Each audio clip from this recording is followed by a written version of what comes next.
Live breaking news from your news channel.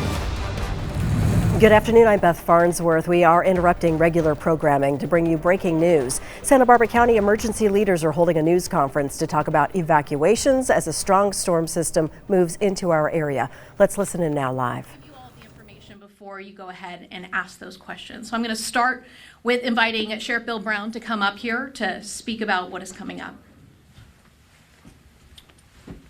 Good afternoon and thank you. I'm Sheriff Bill Brown and I have an announcement to make. The National Weather Service has advised the public safety agencies in Santa Barbara County that we are in the beginning stages of a major storm, a powerful event that will be a multi-hour storm that has the potential to cause major problems across the county, especially in the burn scar areas of the Thomas, the Alisal, and the Cave fires in South County area. This widespread event will also likely cause some flooding throughout the county. The National Weather Service has issued a flash flood watch for Santa Barbara County with an estimate of 4 to 8 inches of rain within 24 hours, with isolated areas of the county anticipated to possibly reach 10 inches of rain. The most significant rain is expected to occur between 10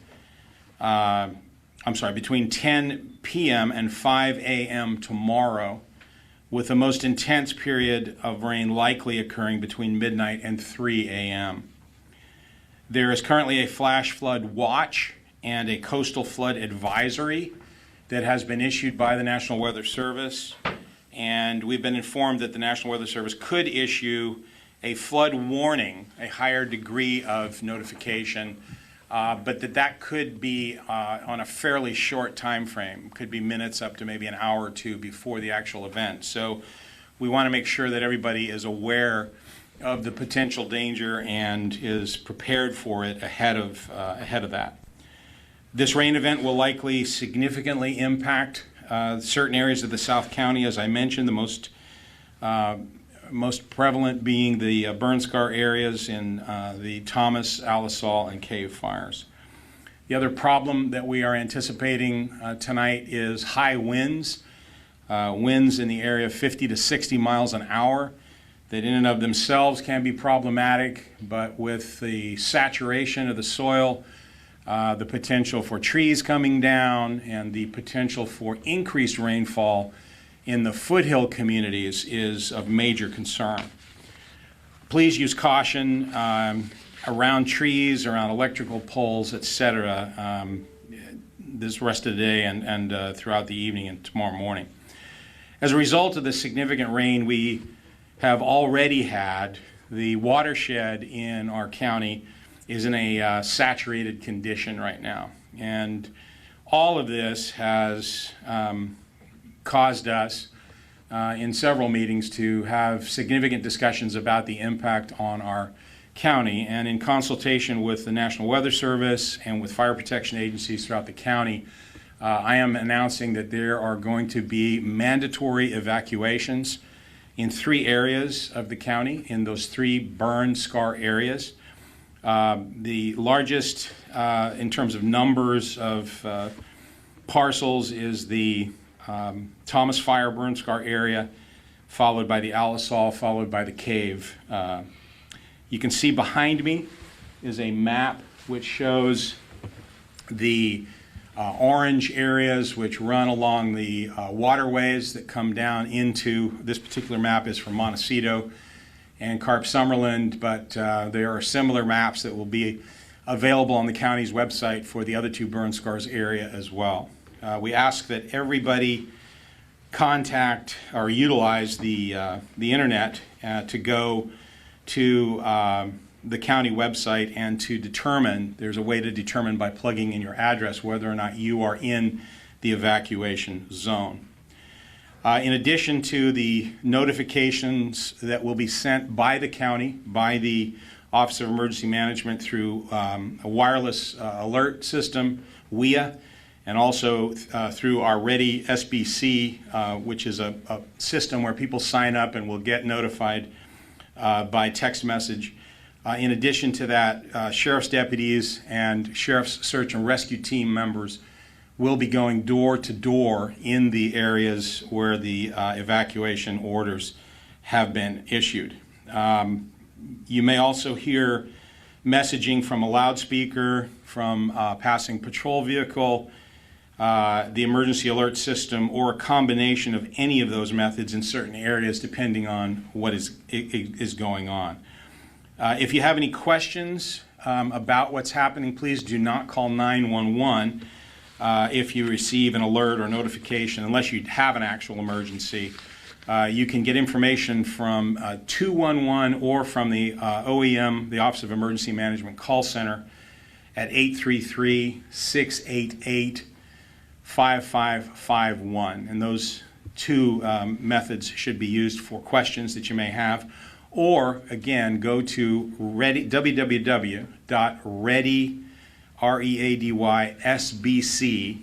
for Santa Barbara County, readysbc.org for more detailed instructions and updates as the storm progresses.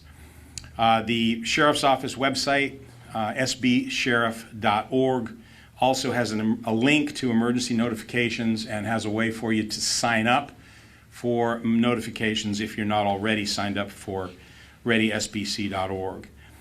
Throughout these areas that will be evacuated this evening, the sheriff's deputies will be conducting high visibility patrols of those areas to discourage any criminal activity that some would exercise to take advantage of that. We'll be in those areas vigilant and looking after those properties.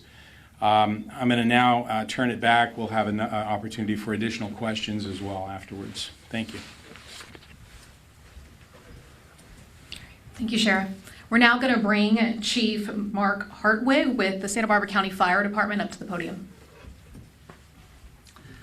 Thank you, Kelsey. Thank you, Sheriff Brown.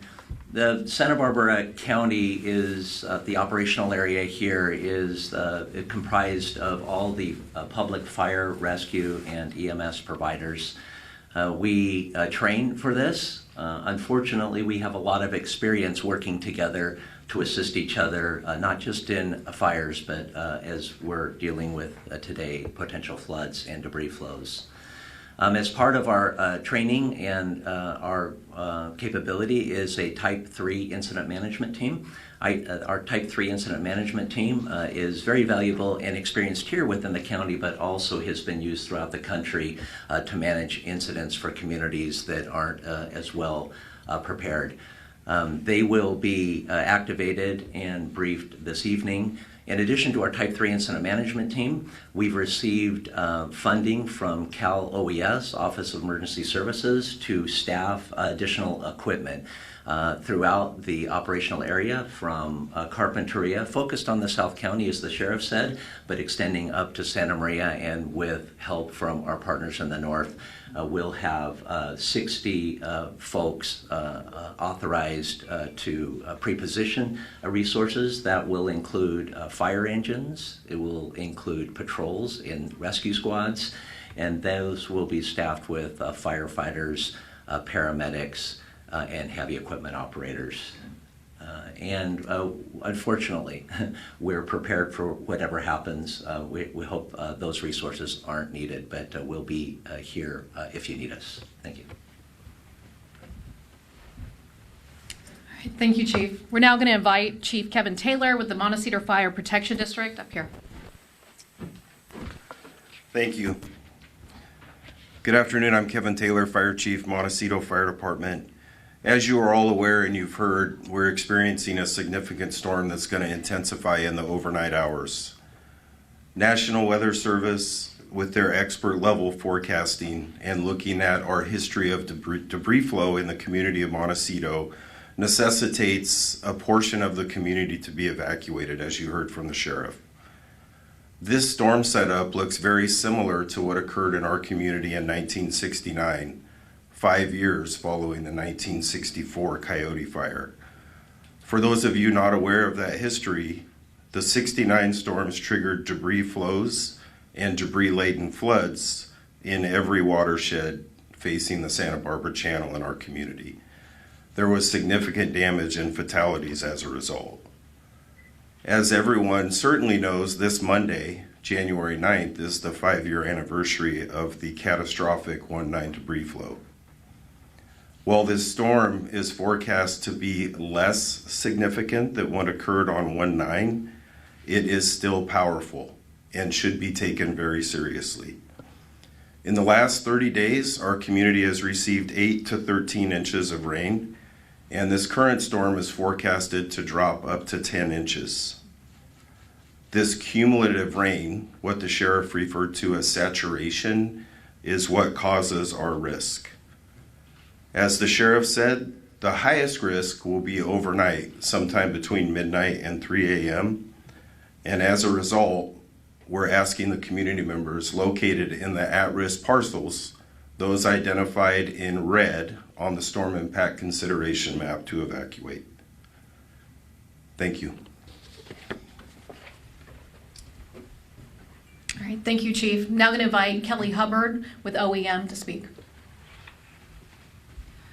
Good afternoon. I want to make sure that everyone's aware of multiple areas and where there'll be resources and support for the community. So just to reiterate some of the information shared already, 211 is a phone number that can be called for information. The county call center should be open and operational by 3 p.m. Again, that phone number is 833-688-5551.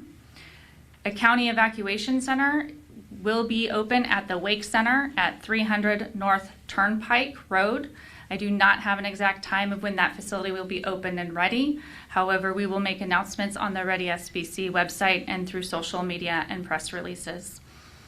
Animal evacuation. The animal evacuation hotline is active and ready to receive phone calls if you need support for animal evacuation. That phone number is 805-681-4332. For small animals in South County, animal evacuation will be supported through the Santa Barbara Animal Shelter. For large animal evacuation, that will be supported at Earl Warren Fairgrounds. Again, if any support for animal evacuation is needed in North County due to flooding, please call that animal evacuation hotline.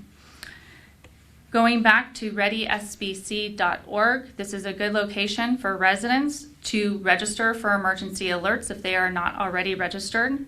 Also to update their contact information if they have not updated it in a while. We will be posting any emergency notifications that go out. That language will be reposted on Ready SBC. So if anyone needs to verify what that said, that will be reposted on Ready SBC. We will have the maps and the parcels identified for these evacuation zones also identified on the website. If they are not up yet, they will be up shortly, so please have patience. We are trying to make sure that you will be able to do that address location concept where you can put in your address and verify that you are within those zones, but those maps should be up soon, if not already. We'll also have those phone numbers that I just mentioned and general information about sandbags, protective actions that you can take around your home, general information for the community. So again, that's readysbc.org. Thank you. All right, thank you, Kelly. Captain Mike Logie with California Highway Patrol. Good afternoon, everybody. So my purpose here today is to kind of talk about our relationship with Caltrans, County Roads, and the other safety partners. I just want to say currently we have no active closures on any major roadways. We are working proactively with Caltrans and County Roads to pre-stage equipment and to have active storm patrols throughout the evening to ensure that the roadways remain open. If for some reason the roadways become closed due to some significant event such as rock slide or flooding, we'll get that message out immediately.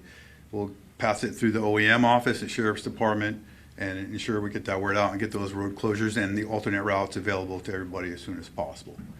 This is a significant storm. The California Highway Patrol will be out in addition with the sheriffs also patrolling, ensuring everybody stays safe. But just a couple of key reminders for folks. If you do not have to travel once you're at a safe place, please stay put.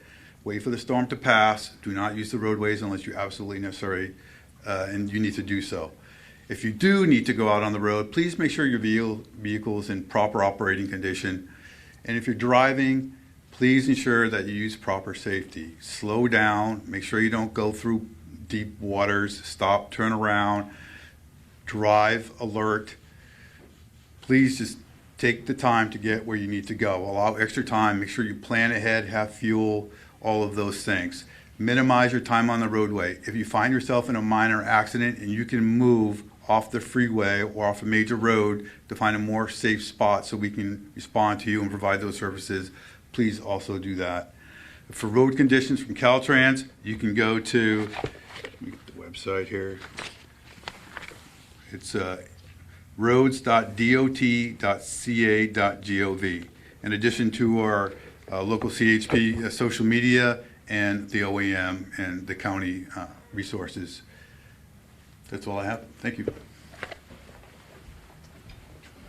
All right, thank you. We now have Supervisor Dawes Williams, Santa Barbara County 1st District Supervisor.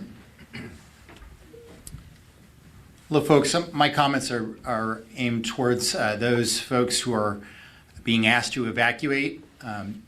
I know, because I've been through the last 5 years with you, how dismaying this is. A lot of people wanted to feel like this part of their life was over. But we live in this beautiful place, and there are some consequences of living in this beautiful place, and that is that we have this risk. And I am urging folks to comply with the evacuation. If you live in that red zone, the one thing we should have learned these past 5 years is it is better to play it safe and to evacuate and to comply with the order. I know it's hard to hear it. It's a hassle. It's dismaying, but it's better to play it safe for your family, for your loved ones, for the future of the community. Thank you. And we do want to remind everyone that these evacuation orders and all of this information is at readysbc.org. It's actively being updated so that information can be distributed out to the public. At this time, I want to open it up to any questions there may be in the room. Well, Dave Mason, the News Press. So I have a question. I heard that there was some debris flow in Montecito today to the point that a boulder actually came down onto a car. So I was wondering if someone could address the status of Montecito. Thanks very much for the question, Mr. Mason. That is actually a piece of cobble that rolled off the hillside at the Cold Springs Trailhead. It occurred yesterday afternoon, and it's not uncommon in our community for the upper road system to be challenged by storms like this. It's separate and distinct from a saturation event, and so that's what occurred. John Magnolia News Talk. I have a question for Chief Taylor too, actually, about the status of Montecito. You mentioned that the risks are similar to the 1969 storm. Can you talk a little bit more about like what specific hazards would be expected? Yeah, most certainly. So in 1969, 5 years after the 1964 Coyote Fire, there was a very significant debris flow in the community. It was rare because it occurred 5 years after the fire, but it was the result of a saturation event. That's why we've been communicating to the community the last 3 years that we no longer have a rain threshold, a short duration, high intensity threshold for a debris flow risk. It's actually based upon the notion of a saturation event. The Weather Service defines that as 8 to 10 inches in 24 to 48 hours. We're going to see that with this storm. Therefore, we believe we're at a saturation event. So it's a very similar setup to what occurred in 1969. The areas at risk are very clearly identified as those red areas on the storm impact consideration map that was developed by a professional engineering firm that actually used modeling to evaluate our debris flow risk given the current status of the watershed. Thank you. Are there any other questions from the media at this time? Yes, I've got another one. No. What about all the boats that are anchored out in the bay, in the harbor? And is there anything that can be done to get those boats in before they start to beach on the shore?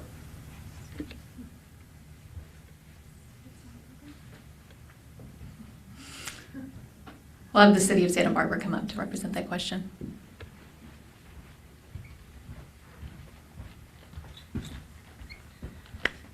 Kelly Gordon, Chief of Police for Santa Barbara. Our Harbor Patrol is making every effort to make sure that all the boats are brought into the safe harbor area. So those efforts are currently ongoing to make sure that none of those in the free mooring area are left out there. And we also have the ability to respond if we do end up with those vessels that are end up on the beach. So the city is actively moving forward with that and taking the necessary precautionary measures. Thank you. All right, so at this time we will wrap up this. Yeah, go ahead. Will there be some attention to the Loma fire burn scar by TV Hill?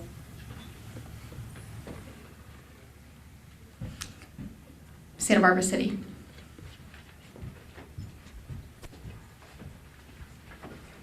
Hi, I'm Brian Fetterman with Santa Barbara City Fire. There are no immediate concerns to the Loma Fire burn scar area at this time. The Public Works has been out in the last few days as well as conducting recent studies of the area and don't have any concerns with debris flows.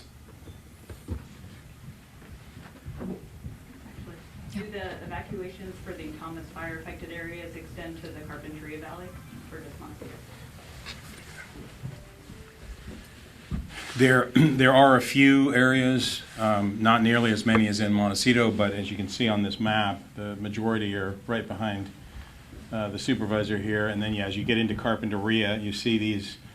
And again, all of these areas, I want to stress, are adjacent to waterways. So what we're talking about here is a lot of water coming off the top of the hills, coming down into the creeks and streams, and as it comes down, gaining momentum, and that's what the potential danger is that we saw in the Montecito debris flow.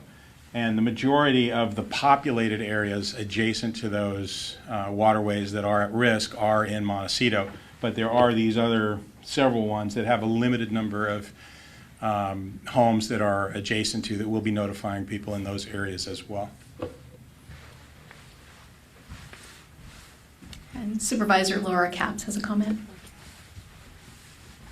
Thank you. I just wanted to add, in addition to what's been said in terms of precautions, is the question was raised about boats. Also, cliffs and bluffs. Right now, those who live near cliffs and bluffs need to be extra careful, or those who tend to walk in the days that following, just to be extra vigilant when it comes to erosion and what could possibly occur. So I just wanted to add that point. Thank you.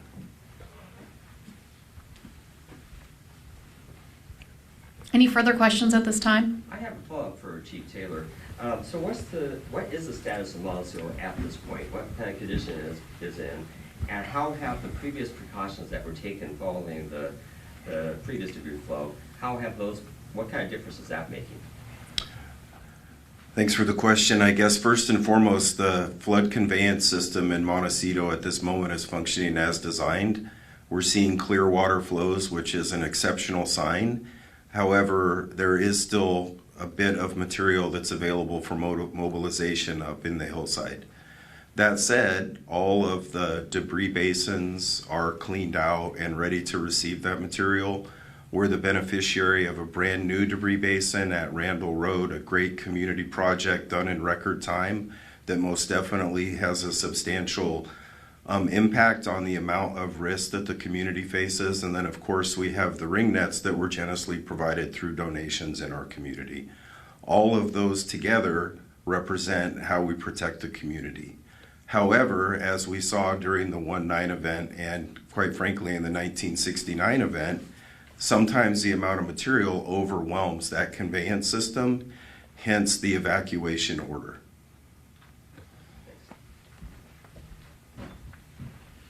All right, thank you all for your questions today and for coming to this press conference on short notice. Those evacuation orders are in place. Information at readysbc.org. Thank you.